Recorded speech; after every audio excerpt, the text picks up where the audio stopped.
Abu Bakr பயந்தார்கள் தான் நயவஞ்சகனா என்று, உமர் பயந்தார்கள் தான் நயவஞ்சகனா என்று, ஹந்தலா பயந்தார்கள் தான் நயவஞ்சகனா என்று. இவர்கள் எல்லோரும் இறைத்தூதருடைய தோழர்கள், இறைவனால் சொர்க்கத்திற்காக நற்செய்தி சொல்லப்பட்ட பொருந்திக் கொள்ளப்பட்டதாக கூறப்பட்டவர்கள். இவர்களே தங்களுடைய ஈமானை தாழ்வாக பார்த்தார்கள். ஆனால் நாம் எந்த நற்செய்தியும் நமக்கு கிடையாது, எந்த அங்கீகாரமும் கிடையாது. நாம் நம்முடைய ஈமானை எப்படி பார்க்கிறோம்? இன்று மரணித்தால் சொர்க்கம் செல்வதைப் போல நாம் கருதுகிறோம். நம்மிடத்திலே முறையான தொழுகை கிடையாது, நம்மிடத்திலே முறையான ருக்கு, அந்த ருக்கு எல்லாம் ருக்குவே கிடையாது, சுஜூதெல்லாம் சுஜூதே கிடையாது. நாம் செய்கின்ற பிரார்த்தனைகள் எல்லாம் முழுமையான பிரார்த்தனை கிடையாது, ஓதுகின்ற குர்ஆன் எல்லாம் முழுமையான ஓதுதல் கிடையாது. எந்த செயல்பாடுடைய அங்கீகாரமும் தரமும் இல்லாத நாம் நம்மை எப்படி பார்க்கிறோம்? பிறருடைய குறைகளை ஆராய்வதை விட்டுவிட்டு நம்முடைய ஈமானை தாழ்வாக பாருங்கள்.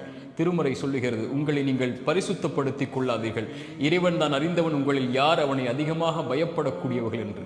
யார் தங்களை தாழ்த்தி கொள்கிறார்களோ ஈமானில் இறைவன் அவர்களை உயர்த்துவான்.